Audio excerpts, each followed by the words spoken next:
Assalamualaikum warahmatullahi wabarakatuh. Alhamdulillah, wassalatu wassalamu ala rasulillah.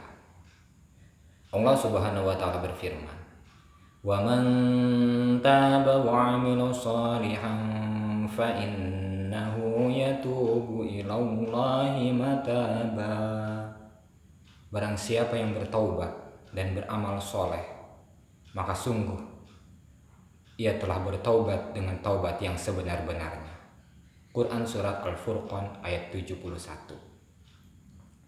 Amal soleh terbagi menjadi 3 macam, yaitu yang pertama adalah meninggalkan kemungkaran, yang kedua mengerjakan yang ma'ruf atau kebaikan, dan yang ketiga amalan batin, yaitu tazkiyatun nafsi, membersihkan jiwa dari sifat-sifat tercela seperti sombong, iri dengki, dan lain-lain. Wa tasfiyatul qalbi, dan mengisi hati dengan sifat-sifat terpuji seperti sabar, syukur, ikhlas, dan lain-lain. Amal soleh yang pertama yaitu meninggalkan kemungkaran, yaitu pekerjaan yang hukumnya haram, pekerjaan yang hukumnya makruh, yang menghasilkan pahala manakala tidak mengambil kesempatan untuk melakukannya, walaupun kesempatan itu ada di dekat kita. Juga perlu menjauhi perbuatan yang sia-sia, yaitu perbuatan yang hukum asalnya mubah, tetapi jika dikerjakannya terlalu berlebihan sampai banyak membuang-buang waktu, yang dengannya kesempatan-kesempatan untuk melakukan kebaikan-kebaikan yang lainnya akhirnya ditinggalkan, tidak dikerjakan karena terlalu asyiknya dengan perbuatan yang mubah. Rasulullah SAW bersabda, min husni islamil mar'i tarkuhu ma la ya'nihi, rawahu Tirmizi. Termasuk kebaikan Islam seseorang adalah meninggalkan perbuatan yang tidak berguna. Hadis riwayat Tirmizi. Amal soleh yang kedua adalah mengerjakan yang ma'ruf, perbuatan kebaikan, yaitu ma'isyah, mencari uang untuk kebutuhan hidup sehari-hari. Ishtagil bil ilmi, sibuk dengan ilmu. Ubudiyah, ibadah mahdo atau ibadah murni, dan berusaha untuk menjadi mukmin yang kuat, mukmin qawiyyu. Keempat, jenis perbuatan yang ma'ruf itu menghasilkan 4 macam jenis sedekah, yaitu ma'isyah, menghasilkan sedaqatul maliyah, ishtagil bil ilmi, menghasilkan sedaqatul ilmiyah, ubudiyah, menghasilkan sedaqatul batiniyah, dan mukmin qawiyyu, menghasilkan sedaqatul jasadiyah. Rasulullah SAW bersabda, kullu ma'rufin sedaqah, setiap kebaikan bisa menjadi sedekah. Kullu ma'rufin sedekah yang pertama adalah ma'isyah, yaitu bekerja untuk memenuhi kebutuhan hidup, untuk bekal ibadah, bekal menuntut ilmu dan silaturahmi. Dari ma'isyah, mencari uang sesuai dengan bidangnya, sesuai dengan profesinya masing-masing, maka kita gunakan hasilnya itu untuk sedekah yang disebut sedekah harta atau sedekahul maliyah. Sedekah harta minimal untuk diri sendiri dan keluarga. Rasulullah SAW bersabda, ma'at'amta nafsaka fahuwa laka sedekah. Harta yang dikeluarkan sebagai makanan untuk dirimu sendiri dinilai sebagai sedekah untukmu. Wa ma at'amta waladaka fahuwa laka shadaqah. Harta yang dikeluarkan sebagai makanan untuk anakmu dinilai sebagai sedekah untuk. Wa ma at'amta zaujataka fahuwa laka shadaqah. Dan harta yang dikeluarkan sebagai makanan untuk istrimu dinilai sebagai sedekah untukmu. Hadis riwayat Ahmad. Sedekah untuk diri sendiri, untuk keluarga, jika itu sudah tercukupi dan kita masih menyisihkan lebihan uang, maka kemudian bersedekahlah kepada kerabat, orang terdekat, yaitu kepada saudara, baik seayah maupun seibu, juga kepada tetangga terdekat, sebelum bersedekah kepada orang lain yang jauh. Rasulullah Shallallahu Alaihi Wasallam bersabda, "Wahai umat Muhammad, demi Allah yang telah mengutusku dengan kebenaran, Allah tidak akan menerima sedekah seseorang yang mempunyai kerabat yang membutuhkan bantuannya, sementara ia memberikan sedekah atau bantuannya itu kepada orang lain. Dan demi Allah yang jiwaku berada dalam genggamannya, Allah tidak akan memandangnya di hari kiamat nanti." Hadis riwayat Tabrani. Jadi sedekah kepada kerabat itu lebih diutamakan daripada sedekah kepada orang lain yang jauh. Nah, jika kita sudah mampu dan punya lebihan, maka sedekah pula ke majelis ilmu, yaitu bersedekah untuk pondok pesantren, untuk sekolah, bersedekah untuk majelis taklim. Kemudian juga bersedekah ke tempat ibadah, kepada musola, masjid yang hartanya digunakan untuk melakukan ibadah yang insya Allah akan menyebabkan kita mendapatkan pahala yang terus mengalir karena sedekah yang digunakan untuk kebaikan. Selama harta yang kita sedekahkan itu digunakan untuk kebaikan, maka orang yang bersedekahnya itu mendapatkan pahala yang terus mengalir. Bersedekah kepada sabilillah, yaitu orang-orang yang berjuang di jalan Allah. Bersedekah kepada ustadz, kiai, bersedekah kepada santri yang sedang berjuang menuntut ilmu untuk kepentingan umat. Juga bersedekah untuk organisasi-organisasi yang berdakwah, berjuang untuk amar ma'ruf, menyuruh kebaikan. Juga organisasi-organisasi yang berjuang mencegah kemungkaran atau nahi mungkar. Mereka itu termasuk sabilillah yang pahalanya akan berlipat ganda jika kita punya harta yang disisihkan untuk mereka. Sedekah kepada kaum duafa, yaitu kepada fakir miskin. Sedekah kepada anak yatim. Sedekah kepada janda. Juga sedekahul maliyah, sedekah harta kepada binatang, kepada hewan. Sedekah kepada tumbuhan, yaitu memberi pupuk dan menyiram dengan rutin pagi sore. Imam Al-Qurtubi berkata, bercocok tanam termasuk fardu kifayah. Penguasa berkewajiban mendesak rakyat menanam pohon.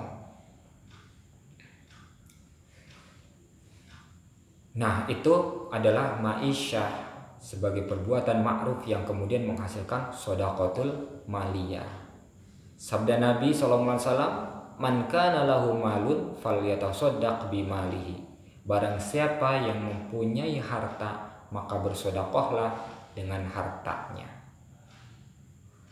Lalu juga sabda Nabi, "Wa man kana lahu ilmun falyatasaddaq bi ilmihi."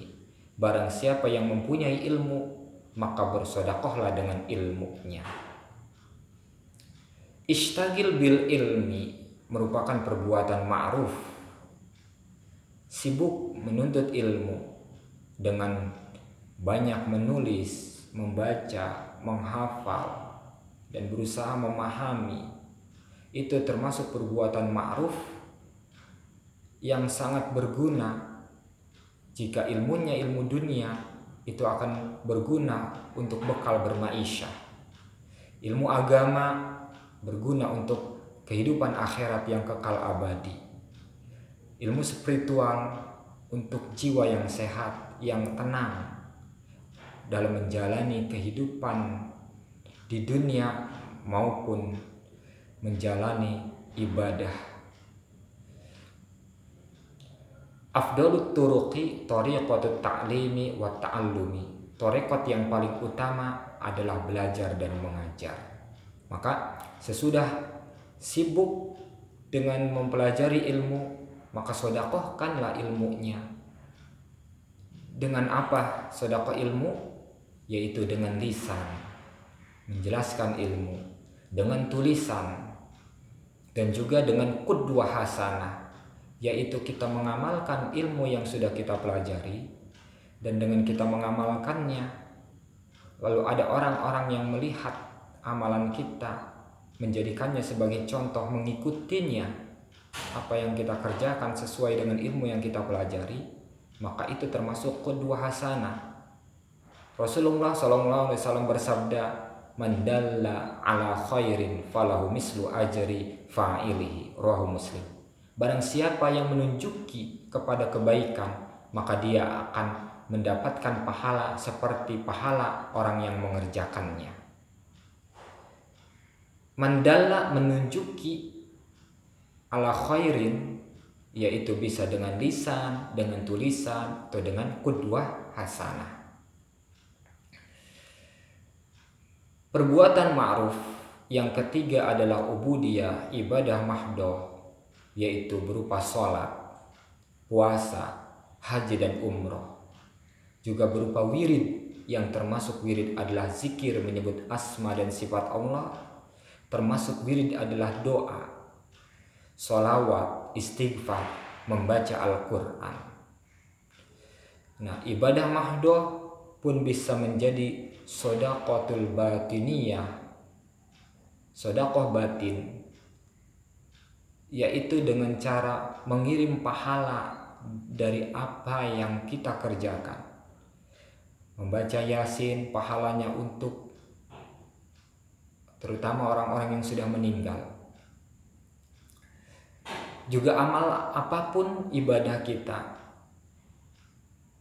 kita kirimkan terutama untuk orang-orang yang dicintai.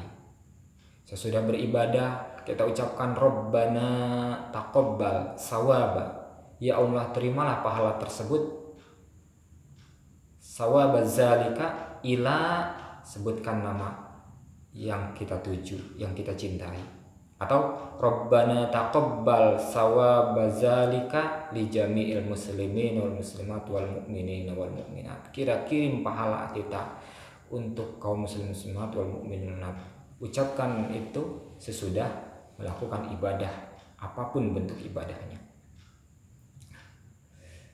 Di tengah masyarakat ada orang yang berjuang untuk amar ma'ruf, menyuruh kebaikan. Namun nyatanya tidak semua orang mampu melakukan kebaikan. Maka mereka yang tidak bisa melakukan kebaikan menjadi miskin amal, yang tidak mempunyai amal sholat tahajud, tidak mempunyai amal membaca Al-Quran, tidak mempunyai amal sedekah dan lain-lain. Mereka yang miskin amal ini, menurut Syekh Abdul Qadir Jailani di dalam kitab Sirrul Asrar, mereka sangat membutuhkan sedekah. Kebutuhan orang-orang yang miskin amal akan sedekah batin itu jauh lebih besar dibandingkan kebutuhan orang yang miskin harta akan pemberian harta. Karena orang yang kesusahan harta, yang kelaparan, kesusahannya itu hanya dirasakan di dunia. Sedangkan orang yang miskin amal, kesusahannya dapat dirasakan untuk kehidupan yang jauh lebih lama daripada kehidupan di dunia ini, bahkan sampai untuk kehidupan yang kekal abadi. Maka untuk mereka yang miskin amal, kita sedekahkan amal kita. Sedekahkan amal kita untuk kedua orang tua terutama. Lalu kepada orang-orang yang kita cintai dan kepada kaum muslimin muslimat wal mukminin, atau orang-orang yang kita kenal tetapi mereka sulit untuk bisa banyak mengerjakan amal ibadah. Dan di tengah masyarakat juga ada orang-orang yang nahi mungkar, mencegah kemungkaran. Tetapi nyatanya tidak semua orang mampu mencegah kemungkaran. Tidak untuk dirinya sendiri. Tidak semua orang mampu meninggalkan kemungkaran, kemaksiatan. Sehingga mereka menjadi orang-orang yang penuh dengan dosa. Dan mereka yang penuh dengan dosa ini membutuhkan permohonan ampun. Mereka bahkan belum sempat atau belum tergerak hatinya untuk memohon ampun kepada Allah. Maka kita yang mempunyai kesempatan untuk itu, memohonkan ampun kepada Allah untuk mereka. Beristighfar. Usahakan beristighfar untuk diri kita sendiri. Ucapkan astagfirullah, astagfirullah, astagfirullah 100 kali sehari. Kemudian li abi wa ummi astagfirullah untuk kedua orang tua saya atau untuk ibu. Untuk li abi untuk ayah, wa ummi dan ibuku astagfirullah, ampuni dosa keduanya. Atau dengan kalimat rabbighfir wali walidayya, ya Allah ampunilah dosa kedua orang tuaku. Rabbighfir wali walidayya, begitu terus sampai 100. Mendoakan juga untuk kaum muslimin muslimat, Rabbighfir li jami'il muslimin wal muslimat wal mu'minin wal mu'minat. Kalau bisa 100 sehari. Nah, kemudian mendoakan untuk orang-orang yang terdekat yang kita cintai. Ucapkan, ya Allah ampunilah dosa-dosa adik saya, ampuni dosa-dosa kakak saya, ampuni dosa-dosa saudara-saudara saya. Kemudian ucapkan Rabbighfir lahum, Rabbighfir lahum, Rabbighfir lahum, Rabbighfir lahum. Kalau mungkin sampai 100 kali dalam sehari. Atau jika kita khususkan untuk menyebut orang-orang wanita-wanita yang kita cintai, ucapkan Rabbighfir lahunna, Rabbighfir lahunna, Rabbighfir lahunna. Kalau bisa 100 dalam sehari sesudah kita menyebutkan nama-namanya. Nah, memohonkan ampun itu termasuk shadaqatul batiniyah. Kemudian yang keempat dari hadis kullu ma'rufin shadaqah adalah untuk menjadi mukmin yang qawiyyu, mukmin yang kuat dengan cara berolahraga. Maka olahraganya pun termasuk perbuatan ma'ruf, kebaikan yang menghasilkan pahala. Makan yang sehat dan teratur sesuai dengan adab-adab yang telah diajarkan oleh Rasulullah SAW. Itu pun termasuk perbuatan yang ma'ruf. Istirahat yang cukup itu juga perbuatan ma'ruf jika kita niatkan untuk beribadah. Mu'adz berkata, inni la ahtasibu naumati kama ahtasibu qaumati. Sungguh aku mengharapkan pahala tidurku sebagaimana aku mengharapkan pahala ketika terjagaku. Istirahat pun, tidur, kita niatkan untuk beribadah. Niat saya tidur agar bisa bekerja di esok harinya untuk mencari nafkah karena Allah Ta'ala. Niat saya tidur agar bisa bangun di tengah malam bersolat tahajud karena Allah Ta'ala. Niat saya tidur untuk bekal ibadah karena Allah Ta'ala. Sebelum makan kita niatkan juga, niat saya makan untuk bekal ibadah karena Allah Ta'ala. Rasulullah SAW bersabda, Azibu to'amakum bizikrillahi wassalati. Lumatkanlah makanan kalian dengan zikir kepada Allah dan salat. Artinya, energi makanan yang telah Allah rizkikan kepada kita, gunakan untuk beribadah kepada Allah Subhanahu wa taala.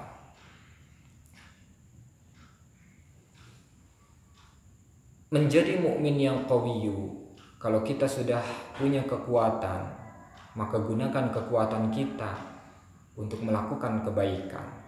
Rasulullah bersabda, "Man kana lahu quwwatun falyatasaddaq biquwwatihi." Barang siapa yang mempunyai kekuatan, maka bersedekahlah dengan kekuatannya. Kita gunakan tenaga kita, anggota tubuh kita, ototnya digerakkan untuk menjaga kerapihan, menjaga kebersihan atau toharoh, menjaga keindahan, keramah tamahan. Ramah tamah bisa berupa senyuman, itu pun termasuk sedekahul jasadiyah karena menggunakan anggota otot bibir kita untuk melakukan kebaikan. Rasulullah bersabda, "Tabassumuka fi wajhi akhika sedekah." Rawahu Tirmizi. Senyummu di hadapan saudaramu itu sedekah. Keramah tamahan juga dengan menyapa orang lain, dengan menanyakan kabarnya. Itu termasuk kalimat yang baik. Rasulullah SAW bersabda, "Wal kalimatu thayyibatu sedekah." Kata-kata yang baik termasuk sedekah. Termasuk juga sedekah adalah menghindari bahaya. Rasulullah SAW bersabda, "Amtil aza anit tariqi fa innahu laka sedekah." Buanglah duri di jalan, maka sungguh itu pun sedekah bagimu. Juga mengurangi beban berat seorang, itu termasuk sedekahul jasadiyah. Rasulullah SAW bersabda, "Wa tu'inur rajula fi dabbatihi fatahmiluhu 'alaiha aw tarfa'u lahu 'alaiha mata'ahu sedekah." Kamu menolong seseorang dengan membantunya menaiki kendaraan atau mengangkat barangnya ke atas kendaraan adalah sedekah. Termasuk juga sedekahul jasadiyah. Rasulullah bersabda, "Man amsaka birikabi akhihil muslimi." Barang siapa menyetir kendaraan dan membonceng saudaranya yang muslim, la yarjuhu, yang tidak mengharapkan suatu apapun darinya, wala yakhafuhu, bukan juga karena segan atau takut, gufirolahu, maka Allah mengampuni dosa-dosanya.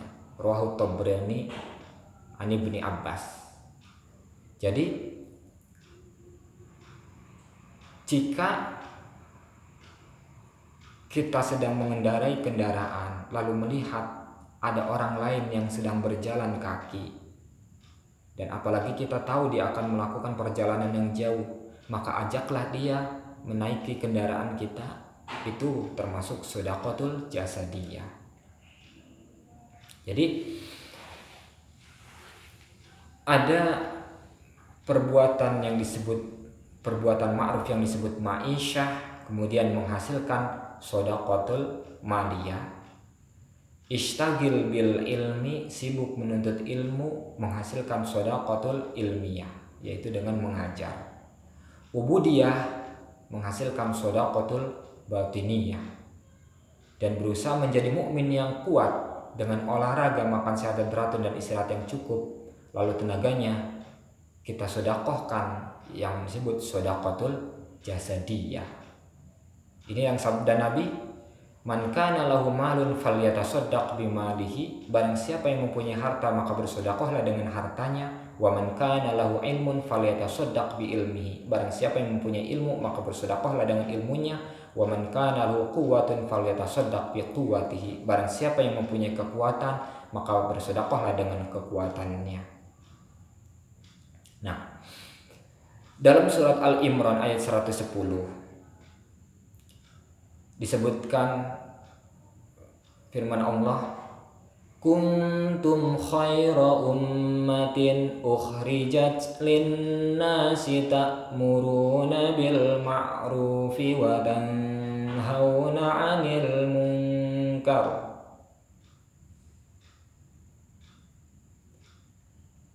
Kuntum khaira ummatin, kamu adalah umat yang terbaik. Ukhrijat linnas, dilahirkan untuk manusia. Ta'muruna bil ma'ruf, menyuruh kepada yang ma'ruf. Wa tanhauna 'anil munkar, dan mencegah dari yang mungkar. Menyuruh kepada yang ma'ruf itu termasuk shadaqatul ilmiyah. Mencegah yang mungkar itu shadaqatul jasadiyah. Dan jika ada orang yang menyuruh kepada yang ma'ruf dan mencegah yang mungkar, kita bantu ia dengan apa yang kita miliki, maka bersedekah kepadanya menghasilkan pahala. Karena orang yang beramar ma'ruf nahi mungkar, mereka adalah orang-orang yang berada di jalan Allah, sabilillah. Nah, jadi amal soleh itu adalah meninggalkan kemungkaran, mengerjakan yang ma'ruf atau kebaikan. Nah, kalau meninggalkan kemungkaran adalah bentuknya tidak melakukan, tetapi tampak karena di sekitarnya ada kemungkaran tetapi tidak ikut-ikutan. Sedangkan mengerjakan kebaikan bentuknya adalah melakukan perbuatan. Dan satu lagi yang termasuk amal soleh adalah perbuatan yang tidak terlihat karena ia berada di dalam hati, yaitu tazkiyatun nafsi wa tasfiyatul qalbi. Nah, semoga kita bisa membagi waktu kita untuk melakukan amal soleh. Kapan waktunya kita untuk bermaisyah, kapan waktunya kita menuntut ilmu, kapan untuk berubudiyah, kapan untuk menjadi mukmin yang kuat. Kita sisihkan waktu kita, membagi waktu kita agar segala macam jenis amal soleh itu bisa kita kerjakan. Yang jika mengerjakan segala macam jenis amal soleh itu termasuk orang yang bertakwa. At-taqwa, takwa huwa adalah imtisalu awamirillahi, menjalankan perintah Allah, wajtinabu nawahihi, dan meninggalkan larangan-larangannya. Larangan Allah kalau kita bahas di dalam ilmu fikih itu terdapat dalam bab jinayat, terdapat dalam bab hudud. Mungkin cukup sekian dari saya, kurang lebihnya mohon maaf. Wassalamualaikum warahmatullahi wabarakatuh.